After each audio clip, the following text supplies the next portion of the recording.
Hola a todos nuestros seguidores de Zona Psique. El día de hoy estamos en Diálogos de Zona Psique. Este es un episodio más y este episodio realmente está dedicado a un tema bastante especial que es erotismo. Y bueno, para esto tenemos como invitada especial a Mariela Flores. Hola Mariela. Ella es psicoanalista y académica. ¿Cómo estás, Mariela? Hola Carlos, pues muchas gracias por la invitación, ¿no? Y en efecto, pues estamos aquí convocados por el tema del erotismo. Así es, que es un tema, como te lo comentaba hace rato, es un tema bastante profundo que de primera instancia muchos pensarán que el erotismo pues tiene que ver solamente con lo sexual. Sin embargo, ya el psicoanálisis nos definirá que no solamente tiene que ver con este aspecto, sino que toca varias vertientes. Para ello, pues vamos a hacernos valer también de lo que es un escrito bastante importante en el cual participas tú y yo, que es de este erotismo, esta compilación de 51 escritores dirigidos por la doctora Cristina Jarque. Este compendio es bastante interesante, pues en él todos convergen en un tema en común que es precisamente el erotismo, en el cual, bueno, tú te basas mucho en George Patel, ¿verdad? Sí, a mí me parece que George Bataille, ¿no?, es un autor que transgrede las buenas formas, ¿no? Claro. Y en ese sentido su escritura siempre se vuelve subversiva. Y en este caso tomé como referencia su postulado en relación al erotismo, ¿no?, para poder pensar, ¿no?, algunas cuestiones que incluso tienen cierta relación con el psicoanálisis y que si bien postulo en ese bello libro que como bien señalas, ¿no?, varios psicoanalistas tejimos algo en relación al tema. Claro. Y es un tema tal vez no muy frecuente, ¿no?, en cuanto a estas cuestiones de investigación, pero el psicoanálisis nos define bastante bien esta cuestión, ¿no? Tú comentas que para Bataille, ¿no?, se teje, dijéramos, lo de una sexualidad distante, aquí lo comentas, las diferencias entre el deseo objeto y entre realidad y el deseo, ¿no? Algo interesante también en este autor es esto de la continuidad y la discontinuidad, ¿no? Sí, exacto. Bataille justo plantea, ¿no?, que en el hombre habita una cuestión de continuidad y una cuestión de discontinuidad. En ese sentido, siempre está en la búsqueda, ¿no?, de una especie de completud, ¿no? Sin embargo, se topa con que existe una imposibilidad de lograr tal completud. Y ahí me parece que se engarza un poco con lo que Jacques Lacan hacía referencia en relación a pensar que no hay relación sexual, ¿no? Exacto. Que eso es muy interesante, ¿no? Yo me voy a permitir leer algo que es de Bataille, que tú refieres aquí en tu texto, y dice así: así entonces, en la continuidad y discontinuidad, el erotismo se liga muy estrechamente a la muerte. Los cuerpos se transgreden unos a otros, se desnudan, y en el desnudo de un cuerpo y otro aparece el salvajismo de la carne, la búsqueda de la destrucción de la posesión y su aniquilación. Le parece al amante que solo el ser amado, cosa que proviene de correspondencias difíciles de definir, donde la posibilidad de unión sensual, hay que añadir la de unión de los corazones, puede en este mundo realizar lo que nuestros límites prohíben, la plena confusión de dos seres, la continuidad de dos seres discontinuos, ¿no?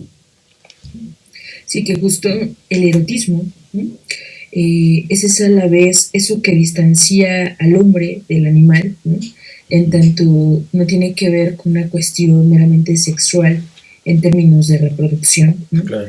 Lo que el erotismo está ligado para Bataille, ¿no?, más hacia una cuestión con la muerte, con la violencia, con lo transgresor, ¿no? Por eso hacía referencia a, en ese encuentro entre dos cuerpos, ¿no?, también opera justamente la aniquilación, ¿no?, la transgresión del otro, ¿no? Claro. Ese es un tema, bueno, es una parte bastante interesante, ¿no? Eh, bueno, yo también voy a hacer algo de referencia al texto que tengo aquí con Late.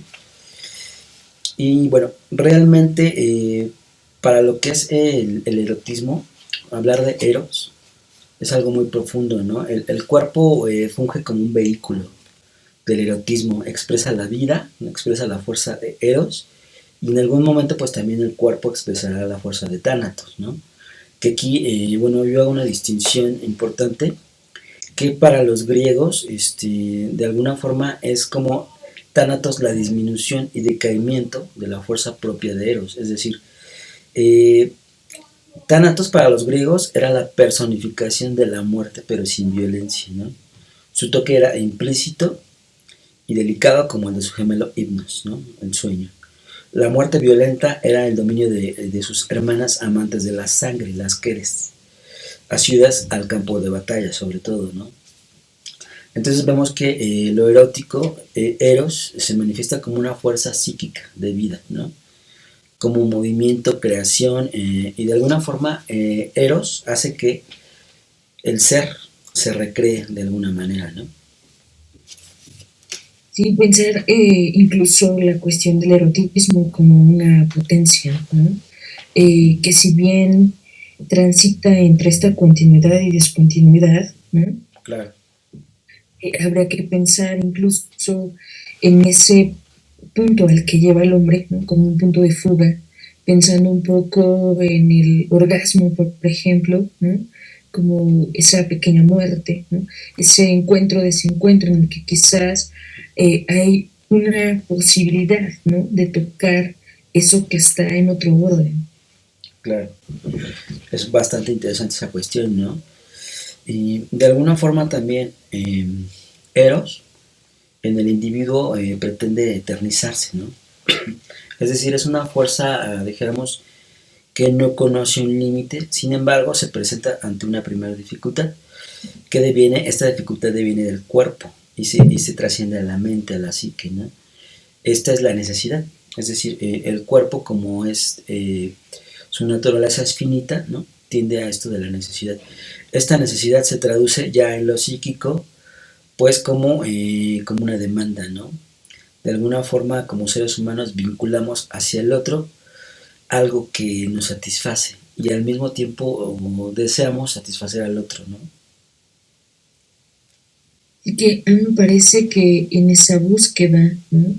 Eh, pensando un poco en lo que decías de satisfacer, como me hace pensar como en una búsqueda de completar al otro, ¿no?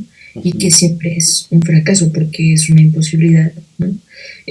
Justo en el erotismo, ¿no? De lo que trata es de dar cuenta que eso que no se sabe, ¿no? Es a la vez algo que moviliza. Uh -huh.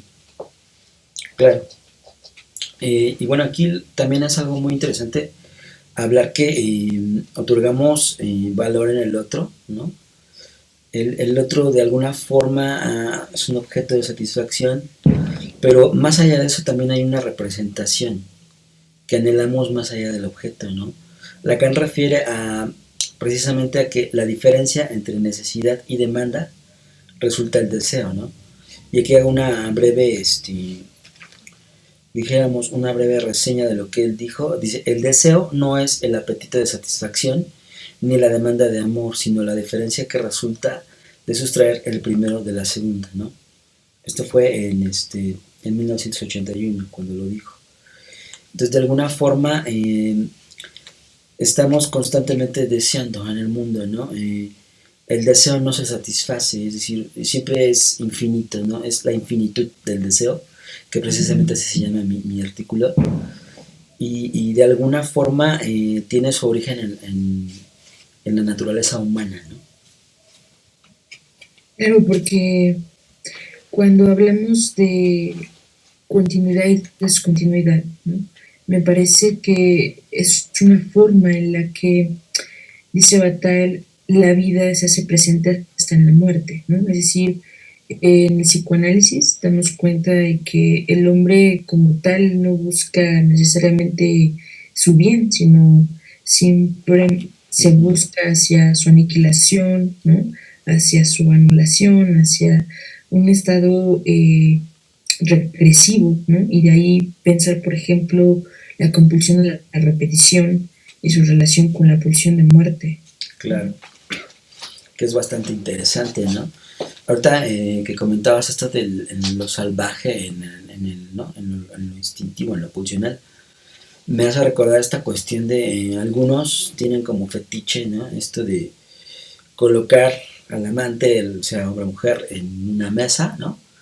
Y poner comida. De alguna forma es juntar esos dos tipos de placeres, ¿no? Claro que ahí estaría en juego el erotismo en el sentido en el que en esa práctica que describes, ¿no? Pone en juego justamente aquello de lo cual siempre se trata como de no saber, ¿no? Que tiene que ver con lo sexual, con la violencia, con el deseo mismo, ¿no?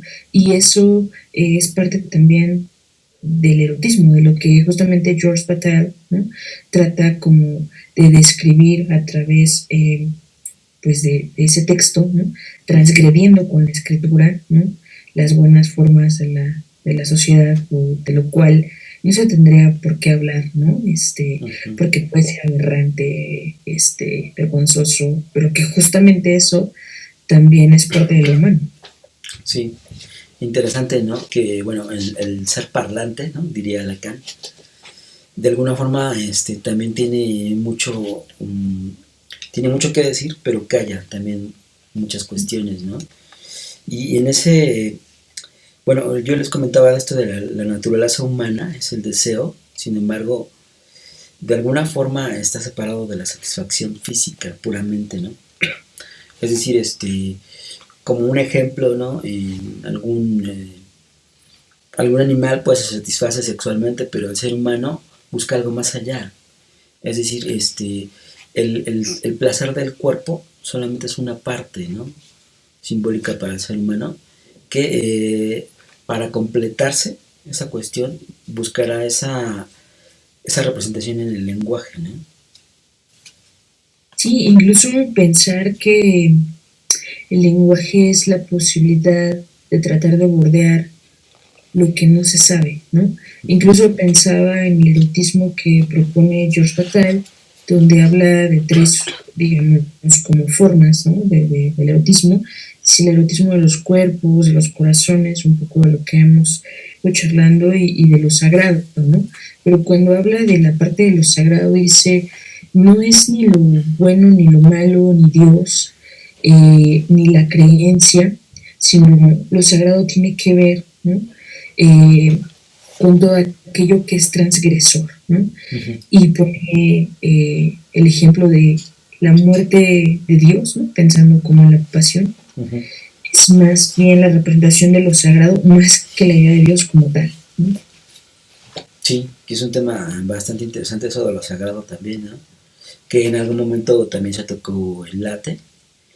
Y de alguna forma, esto que comentas, es decir, el lenguaje de alguna forma complementa un placer humano, ¿no? Que incluso Lacan también hace referencia a esto de el ser parlante, ¿no? El ser humano, de alguna forma también tiene placer en el habla, ¿no? O en el desarrollo del lenguaje. Claro, porque me parece que el lenguaje, ¿no? eh, como otra forma que distancia al hombre del animal, ¿no? También lo lleva a dar cuenta no de un saber del mundo, sino a su no saber en relación a la falta, ¿no? En relación al deseo, ¿no? Como el lenguaje en sí mismo no está completo, ¿no?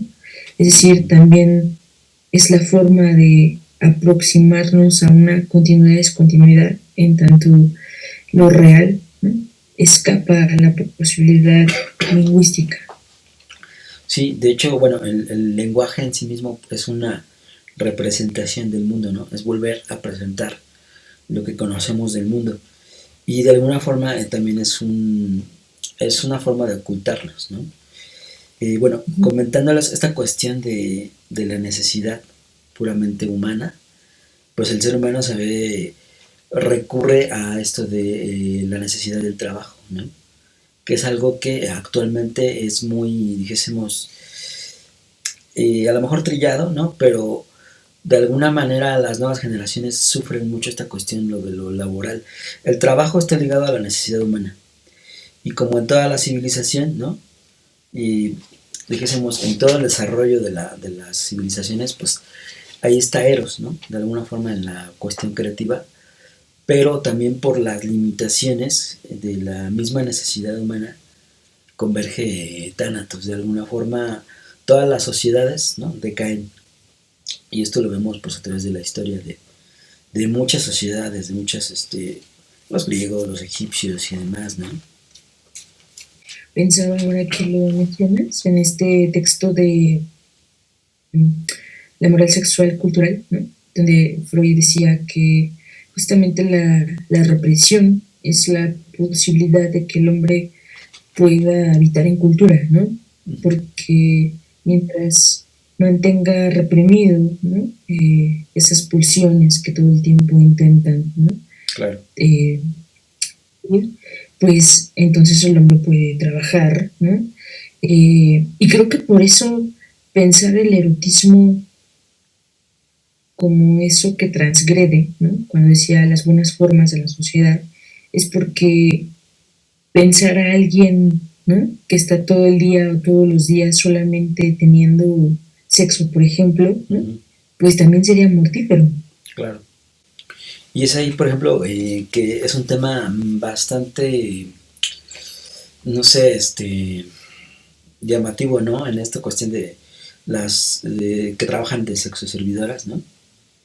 Las prostitutas, de alguna forma, la prostitución, para muchos no es considerado un trabajo, ¿no? Sin embargo, ellas lo definen como un trabajo y es algo que las posiciona y también las posiciona con algún derecho en la sociedad, ¿no? Sí, o sea, que justamente el problema de la sociedad es verlo con cierto rechazo, ¿no? O catalogarlo de algo que está mal, Exacto. porque el que se pone como instrumento de trabajo es la obtención de placer por medio del cuerpo. Así es. ¿No? Esa es la cuestión, ¿no? Y bueno, como todos pues necesitamos de alguna forma coexistir, ¿no? A través del cuerpo, de alguna forma, cuando no estamos dentro de un trabajo que no nos da eros, sino que no nos da satisfacción, dijéramos, pues hay una respuesta, ¿no? Que es la ansiedad, una respuesta inconsciente. Que ya Sigmund Freud, pues, determinará el término ansiedad, lo manejará y lo connotará en su teoría con diferentes acotaciones, ¿no? En un inicio, bueno, el término alemán Angst, ¿no? Que significa miedo, emplea por él de alguna forma como un efecto negativo y una activación fisiológica desagradable que después se traduce al inglés como anxiety, ¿no? Ansiedad, haciendo este peculiar fonético entre ellos dos.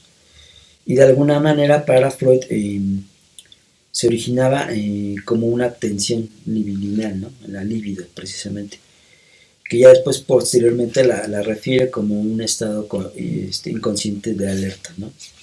De alerta más como emocional. Sí, claro, porque pensando que la libido como esa energía sexual, ¿no? Y la angustia como aquello que lleva a la posibilidad de la represión, ¿no? Pensaba que quizás la represión es como un velo, ¿no? Como una protección, ¿no? Para que el hombre, digamos, no se diluya en esas pasiones, ¿no? En ese desbordamiento, ¿no? De la pulsión, sino que más bien tenga pues justamente un cierto como pausa, ¿no? Que a su vez le permita también hacer otra cosa. Claro, que en su momento Freud fue pionero en esto de descubrir, por ejemplo, que los artistas, los pintores, ¿no? De alguna forma sublimaban esa energía sexual hacia sus creaciones, ¿no? Que eso es algo que se me hace muy interesante en el postulado de Freud, Y bueno, en un inicio, como les decía, bueno, la ansiedad en el sujeto tiene connotaciones negativas, ¿no? Sin embargo, no es en sí misma negativa y menos vista desde la posición del analista, ¿no? Porque nos da la posibilidad de confrontarnos con eso que nos hace sentir, lo que la origina precisamente, este mecanismo o estructura que de alguna forma el analista tiene la capacidad de quitarle el velo o desvelarla de alguna forma, lo que oculta ante la mirada, ¿no?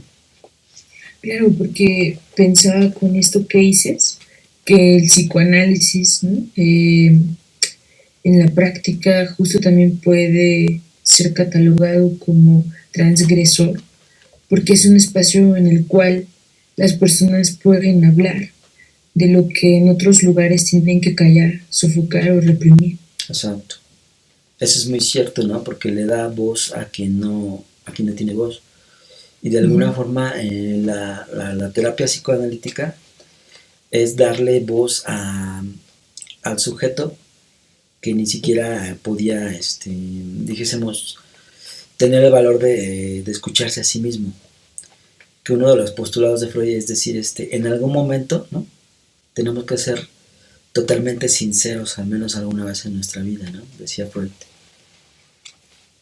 Sí, en esa realidad que le concierne a ese que habla, ¿no? Y que esa verdad nunca es desligada de una parte también trágica. Por eso me parece que a veces es tan complicado, ¿no? Para los pacientes tomar una decisión, ¿no? Que incluso decir decisión también habla de escisión, ¿no? Uh-huh. Porque implica una pérdida, pero El una dividir. pérdida Uh-huh. necesaria para que pueda haber movimiento y en ese sentido otra cosa. Así es. Aquí, bueno, también nos comentas en tu texto, que se me hace muy interesante, en el encuentro entre el amado y el amante nos enfrentamos con la imposibilidad, con la no completud, con el vacío individual, ¿no? Que dices que separa los cuerpos, porque jamás podrán compenetrarse hasta formar un todo, ¿no? Por ello hay amores apasionados, ¿no? Sí, pensaba como en el amor, ¿no? Como hace un giro, por ejemplo, Lacan al decir que el amor está ligado a la falta, ¿no? Porque justamente lo que encierra todo el meollo del asunto en relación al amor es el engaño, ¿no? Porque el amado y el amante creen que en algún momento se van a completar, en tanto uno de ellos tiene algo que al otro le falta y el otro pareciera que completa a ese que le falta algo, pero en realidad ninguno de los dos lo tiene, ¿no? Y sin embargo, esa posibilidad de caer en ese engaño permite, ¿no? Que Claro, algo se sostenga en esa relación. claro, que incluso Lacan dice los cuerpos intentan también de alguna forma estar en uno, pero no lo logran, ¿no? Entonces, él define, dice, entonces sabemos cómo se hace el amor, se hace hablando, ¿no? Y al igual que hablar, y al igual que hacer el amor, nunca es suficiente y por eso siempre otra vez y otra vez y otra vez. Exacto. Si de alguna forma, todo esto nos lleva también a expresar lo que es, bueno, aquí yo defino como la realidad erótica. La realidad erótica en cada persona, en cada sujeto, es diferente, ¿no? Habrá personas, y eso lo hemos visto también en clínica, que jamás han tenido alguna relación sexual y ya tienen cierta edad, ¿no? Habrá personas que a lo mejor están bastante, dijésemos, experimentada, ¿no? Todo depende de esa cuestión en la que me defino a través del otro, ¿no? De lo simbólico también que me expresa el otro. Claro, me parece que se juega todo el tiempo la singularidad, ¿no? Y que el erotismo está no solamente en un encuentro carnal, ¿no? Uh-huh. Sino incluso en eso que opera bajo la línea de la violencia, de la transgresión, ¿no? Eh, Siempre en ese encuentro con esa continuidad y discontinuidad, ahí está el erotismo en juego. Claro, es muy interesante, ¿no? De hecho, bueno, el cuerpo también de alguna forma es una constante que nos delimita nos delimita nuestra realidad a través de los sentidos, es decir, todo lo que sentimos de alguna forma nos representa algo, pero es incompleto. No podemos decir que conocemos todo a través de los sentidos, ¿no? Y de alguna forma, esa incompletud o esa faltante que existe, de alguna forma lo complementa el lenguaje. Por eso dicha interpretación nos dice que el lenguaje preexiste antes que nosotros, ¿no? Y fíjate, esto que mencionas es bien interesante porque cuando te hablaba de que Bataille habla como de tres formas en relación al erotismo, pensar en la última que tiene que ver con lo sagrado, eh, ponía acá en el texto que escribí, decía, eh, lo sagrado no es ni el diablo ni Dios, es lo que espanta y transgrede, Uh-huh. el sexo, la violencia, el deseo. Lo sagrado está donde habita lo desconocido, los sueños, los delirios, las alucinaciones. Uh-huh. Súper interesante, ¿no? Esa cuestión de, incluso, bueno, el simbolismo del diablo, en algún podcast yo lo menciono aquí en Zona Psique, y hago referencia a Freud, ¿no? Precisamente. Eh, todos los que en algún momento sienten atraídos por esa influencia del simbolismo de lo del diablo, de alguna forma es como un llamado hacia el Padre, ¿no? Uh-huh, uh-huh. Sí, que incluso me haces recordar ese texto de Freud, justamente de una neurosis demoníaca, ¿no? Uh-huh. En donde, bueno, este hombre cae ahí en una especie como de posesión tras la pérdida de su padre, ¿no? Uh-huh. Y como el diablo, ¿no? Es como lo más cercano a ese padre, ¿no? Interesantísimo, ¿no? Sí, es una cuestión que daría hasta para otra entrevista, ¿no? Sí, sí, sí. Bueno, hablar también de lo sagrado es algo muy profundo. Eh, pero bueno, aquí la cuestión, como tú dices, la búsqueda de la completud, ¿no? La fusión con el uno con el otro nos induce a una relación del erotismo con lo sagrado, ¿no?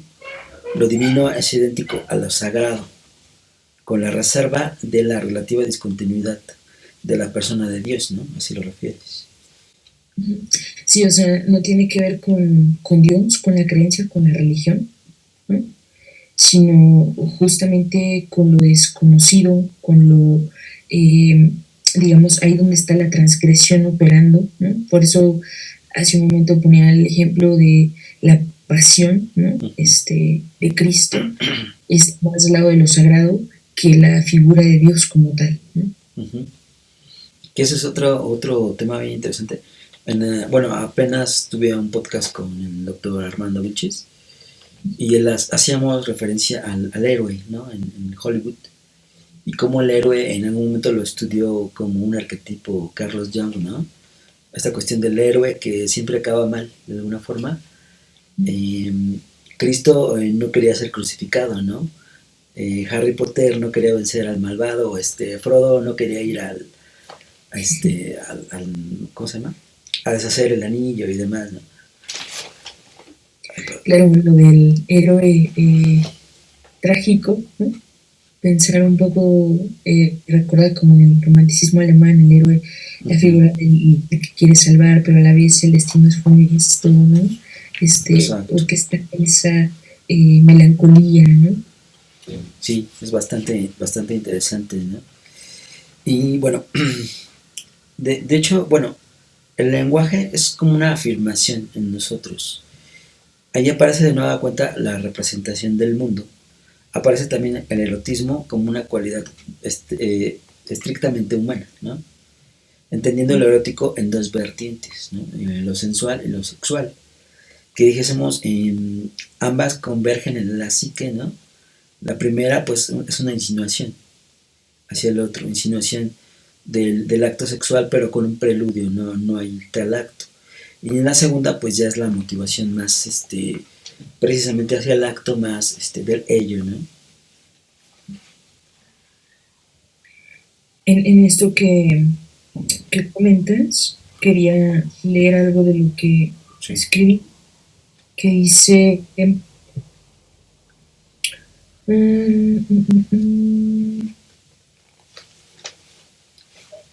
La literatura, dice Bataille, está del lado de la muerte, porque se trata de una celebración de lo sagrado, ya que la escritura está en el límite, no está dentro, pero tampoco está fuera. La literatura se trata de la forma en que un sujeto se revela en la escritura, porque el sujeto al hablar muestra lo incompleto del lenguaje a través de lo real inexpresable que permite la apertura, es decir, el sujeto habla para abordar con palabras el sujeto A, pero al mismo tiempo da cuenta de su falta. Exacto. Súper interesante, ¿no? Me gusta cómo escribe Bataille porque define bien su pensamiento, ¿no? Y hay algo interesante ahí también que tú mencionas, refiriendo a Bataille. Dice, fundamentalmente es sagrado aquello que es objeto de una prohibición, ¿no? La prohibición designando negativamente la cosa sagrada. No tiene solamente el poder de producirnos en el plan de la religión un sentimiento de pavor y de temblor. En última instancia, ese sentimiento se transforma en devoción, se convierte en adoración. Los dioses encarnan lo sagrado, hacen temblar a quienes los veneran, pero ellos los veneran igualmente, los hombres sometidos al mismo tiempo a dos movimientos, uno de terror que produce rechazo y otro de atracción, que controla un respecto fascinado, ¿no? Sí, justo lo sagrado del lado de, digamos, de lo prohibido, de lo desconocido, ¿no? Tendría que ver más, otra vez, no con la religión ni la figura de Dios, sino con eso que transgrede, con eso que espanta, con eso que desmantela, ¿no? Y ahí está, por supuesto, lo sexual, pensando un Uh-huh, poco que a propósito de lo que decíamos del diablo, ¿no? También para algunos autores el diablo es malo, ¿no? uh-huh. Porque es un representante de lo sexual. Sí, curiosamente, bueno, hay simbolismos en su propia imagen del diablo. La connotación de la piel roja, ¿no? Se definirá por esta, precisamente por la lujuria, ¿no? Por lo sexual, por toda esa cuestión impura. Ya los cuernos y esta cuestión se definirá en algún momento pues por la media luna de, digamos, una luna negra que es un simbolismo a lo mejor de la magia oscura y demás, ¿no? Que manejarían hechiceros y demás, pero el simbolismo del diablo tiene mucha referencia a esto puramente sexual, ¿no? Es como la representación del ello, así lo refiere Freud. Como esa fuerza que está ahí tratando de salir y entonces, ¿no? Ajá, Puede llevar al hombre a su perdición, ¿no? exacto. Y Y que de entonces, alguna forma te das cuenta que de daemon, ¿no? Esa palabra griega, que también significa acusador, ¿no? O sea, sí, yo te voy a tentar, pero no te voy a obligar. De alguna forma, si tú caes en esa tentación, yo te voy a denunciar casi, casi con Dios, ¿no? sí, y que a la vez es como bastante, ¿cómo decirlo? Lo paradójico porque eso también habita en el hombre, ¿no? Sí, sí, Aunque exactamente. por más que se intente como reprimir, sofocar, negar, está ahí, ¿no? Es Sí, decir, súper interesante esa cuestión. pues, Sí, porque refiriendo también a esta representación de lo diabólico, si connotamos, por ejemplo, a un ángel, ¿no? Tiene esta parte como de iluminación en su aureola, por así decirlo. Y en el demonio, en el diablo, está esa representación de la cola, ¿no? Como si estuviese invertida esa cuestión. y como si fueran separados ángel y diablo, ¿no? Ujú, Que en realidad un diablo antes fue un ángel, ¿no? exacto. Sí, en la connotación mitológica, ¿no? De judío-cristiana. Es interesante, ¿no? Hablar también de esas cuestiones. Bueno, incluso en algún momento se le define también como si tú, por ejemplo, ves esta leyenda de Hércules, ¿no? La primera misión que tiene Hércules es ir con un tipo de demonio, ¿no? No recuerdo el nombre, pero él lo va a instruir de alguna forma. Es como su primer maestro. Entonces, esa parte es interesante porque no se separa de lo humano, ¿no? Exacto, y que ahí, por ejemplo, voy eh, a leer algo que dice acá, Ay, espera. Ah, sí.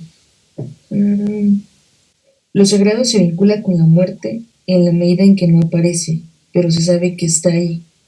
La muerte es experiencia de lo imposible, pues nadie puede subjetivar su propia muerte, porque da nombre a una fuera absoluto, pero nadie ha vuelto y contado su vivencia. La muerte es nada, pero la nada no es la existencia de algo, sino por el contrario, es lo que es, aunque no se le pueda representar más que nombrándoselo como nada. La muerte es eso de lo que no se quiere saber, de lo que el hombre se niega a aceptar, sin embargo, se hace presente en la tragedia misma de la existencia. Claro, bastante interesante, ¿no? Ese texto. Bueno, nos quedan 2 minutos 40, pero Ujú, antes de este breve corte, pues voy a hablar de, haciendo esto de referencia a lo de la realidad erótica, ¿no? Que vive cada sujeto, es subjetiva, ¿no? Cada ujú. experiencia que tienes, incluso a lo mejor sexual, tiene una subjetividad, precisamente porque de alguna forma Lacan nos dice que recordamos que por más que se pretenda, ¿no? Compenetrar en otro ser de una forma sexual no es posible. Y emerge esto de la fantasía fantasma como una especie de como una especie de manto, ¿no? Que nos distancia de lo real, nos defiende esa cuestión. Y bueno, Lacan en el seminario 20 ya dirá, el amor es impotente aunque sea recíproco, porque ignora que no es más que el deseo de ser uno, lo cual nos conduce a la imposibilidad de establecer la relación entre ellos. ¿De ellos quiénes? De dos sexos, ¿no? Y fíjate, es bien interesante porque, pues ya sabes, el chismecillo ahí en que siempre existe de que la esposa de Bataille, ¿no? Uh-huh, La terminó dejando y bueno, uh-huh, fue la mujer con la que posiblemente se casó Lacan, ¿no? sí, Pero es curioso porque cuando uno lee a Lacan, ¿no? A propósito de lo que acabas de mencionar, uno encuentra justamente ciertas coincidencias con Bataille, ¿no? uh-huh, Como si entre los dos autores, ¿no? Aparte de la mujer, algo siguiera también ahí insistiendo, ¿no? En sí, unión. sí, de alguna forma eso es interesante poderlo leer entre líneas, ¿no? Bueno, regresamos a un breve corte.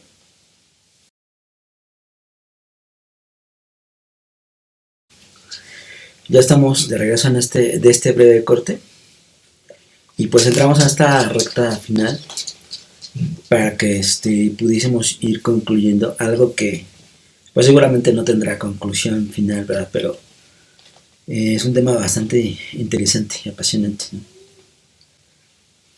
Sí, justo, pues siempre hablar de lo que pues es muy difícil hablar en otros espacios, ¿no? Porque pues también hay oídos cerrados, ¿no? Uh-huh. Y tener la posibilidad acá de dialogar, ¿no? Con estos autores, con Freud, ¿no? En el caso del texto, o con Rothbard en el caso del mío, ¿no? Pues me parece de suma importancia, ¿no? No solo porque pues podemos de alguna manera tejer un diálogo, sino también por aquellos que nos escuchan, ¿no? Que ven su psique y que bueno, en ese sentido, quienes no son tan allegados al psicoanálisis, ¿no? Uh-huh. Al menos pueden comenzar a tener una idea, ¿no? Sí, Que en relación al erotismo, incluso, ¿no? Hay quienes así es como se van interesando y se van acercando más a estos temas, ¿no? O incluso a así los es. autores, ¿no? Sí, sí, eso lo menciono siempre de que uno como psicoanalista no escoge el psicoanálisis, sino que el psicoanálisis te elige a ti. Muchas veces Exacto. por cuestiones del destino o cuestiones circunstanciales, por así decirlo, más que del destino, te van atrapando, ¿no? Ejemplo, vas leyendo algún artículo, alguna referencia a Lacan, o así, y te va atrapando algún tema, ¿no? Sí, exacto. Por ejemplo, cuando nos mencionaron que teníamos como tema para el siguiente libro el erotismo, ¿no? Inmediatamente dije, bueno, voy a leer a Bataille, Sí, ¿no? Eh, sí es un Me parece tema muy enriquecedor. bastante interesante. Que bueno, también por eso trato de que en los podcasts son así que pues tratemos de explicar sin tanto, como te diré, como sin tanto tecnicismo, ¿no? algo que se pueda entender como en el común de la mayoría de la gente. Claro, a veces es imposible, ¿no? Por ejemplo, hablando de Lacan o así, ¿no? Estos autores que tienen tan arraigados ciertos conceptos, ¿no? Entonces, pues existe una dificultad incluso aún dentro del mismo gremio, ¿no? Sí. Como para abordar ciertos temas porque sí son bastante complejos o si bien requieren de las lecturas, ¿no? Previas. Sí, la verdad, y lo digo abiertamente, ¿no? Muchos de mis maestros no comprendían a Lacan, ¿no? Y sin embargo, otros sí, o sea, depende mucho también de qué tanto profundices en la investigación, ¿no? Pero bueno, retomando un poquito el tema, les mencionaba, ¿no? Que Lacan formula esto del amor, la impotencia de ser uno, ¿no? Tanto en lo sexual como en la psique. Pero formula que el deseo es una defensa frente al goce, ¿no? El deseo marca lo que es goce y lo que no lo es. De alguna forma, el fantasma es como una estructura, ¿no? Que nos da una defensa contra la angustia. Sí, pensaba que justamente a propósito del fantasma como ese velo, ¿no? Que de alguna manera permite al hombre habitar este mundo, ¿no? Sí. Sabiendo que, o más bien no sabiendo que hay algo a lo que no se va a poder acceder, ¿no? Justo por la inscripción del lenguaje. Claro. Y el fantasma, de hecho, bueno, no habría amor sin fantasma, ¿no? O sea, es parte de... Y de alguna forma es una respuesta frente al misterio del deseo del otro, ¿no? No sabemos ese deseo y nos protege contra eso, contra la angustia, de saber qué desea el otro, ¿no? Y de alguna forma es como un velo, sí, como un velo que nos protege precisamente de lo real, ¿no? Que dirá Lacan, no conocemos lo real. Y aunque lo conocieses, ¿no? A la hora de transmitirlo ya se vuelve simbólico. Pero otra vez en esta continuidad y discontinuidad, ¿no? Porque hay una imposibilidad de acceder a eso que no se puede nombrar, representar, ¿no? Exacto. Y que sin embargo está ahí, ¿no? Y que la misma personalidad está en los bordes de esos agujeros de lo real, ¿no? Por así decirlo. De hecho, el mundo no es una simple agrupación de objetos, sino que refieren en la psique más a significantes, ¿no? Tienen un valor y de hecho el significante podemos verlo como un vehículo, ¿no? Que aloja de alguna forma la necesidad de representar una verdad en nosotros y esa verdad se trasladará como un significado, ¿no? Y esto ya nos unifica con la representación. Sí, en ese sentido, el soporte del hombre, digamos, para tratar de, pues, de darle un sentido al mundo que habita, pues es prácticamente el lenguaje, ¿no? Sin el lenguaje no hay esa posibilidad. El lenguaje nos antecede, ¿no? Somos nombrados antes de existir. Alguien, antes de que tú existieses, ya alguien pensó un nombre para ti, ¿no? Y alguien deseó algo para ti, para tu vida. De alguna forma el lenguaje coexiste antes de nosotros y pues dirá Lacan, ¿no? El lenguaje nos divide de una primera naturaleza, ¿no? ¿Cuál es esa primera naturaleza? La naturaleza sin el lenguaje, la naturaleza inconsciente, ¿no? Por eso de repente dirá Freud, ¿no? En el mismo lenguaje hay lapsus y esas cuestiones que proyectan el inconsciente, ¿no? Claro, eso que te devuelve a eso de lo que pareciera que no se sabe, ¿no? Exacto. Y bueno, este tema es súper interesante. Yo planteo aquí en el texto de Late la imagen sexualizada, ¿no? A través de la historia del ser humano, pues podemos ver que la imagen la sexualizamos de alguna forma desde la pintura, ¿no? Posteriormente en la fotografía, para después dar secuencias fotográficas que ya llamaremos séptimo arte, pero entre más desarrollemos la imagen de ese otro, de alguna forma la sexualizamos más. Hoy en día esta connotación ya está más dada en redes sociales, ¿no? A lo mejor en aspectos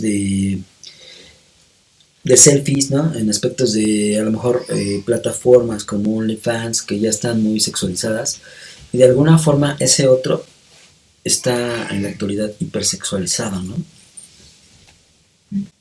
Sí, habría que pensar incluso si ahí podemos abordar la cuestión de un erotismo o no, ¿no?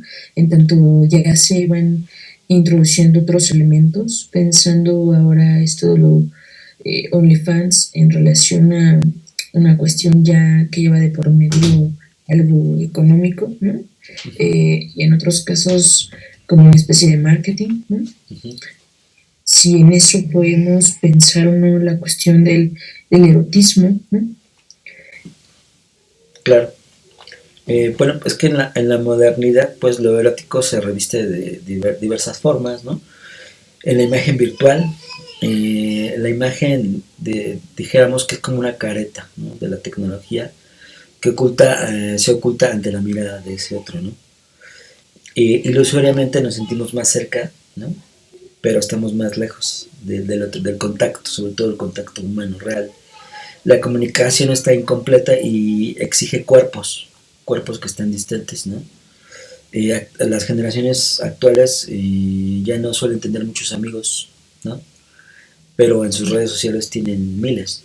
Entonces el contacto real, el contacto humano está perdiéndose de alguna forma. El cuerpo es un componente donde almacenamos erotismo, pero también donde proyectamos lo pulsional, refiriendo a Freud. En sí es una forma de demanda, ¿no? Freud ya hace referencia a que una imagen está más cerca del inconsciente que lo es la palabra, ¿no? De alguna forma hace referencia a que es ahí donde se puede determinar el poder de la imagen en la época actual, ¿no? Me parece que ahí pensando en esto de lo imaginario, ¿no?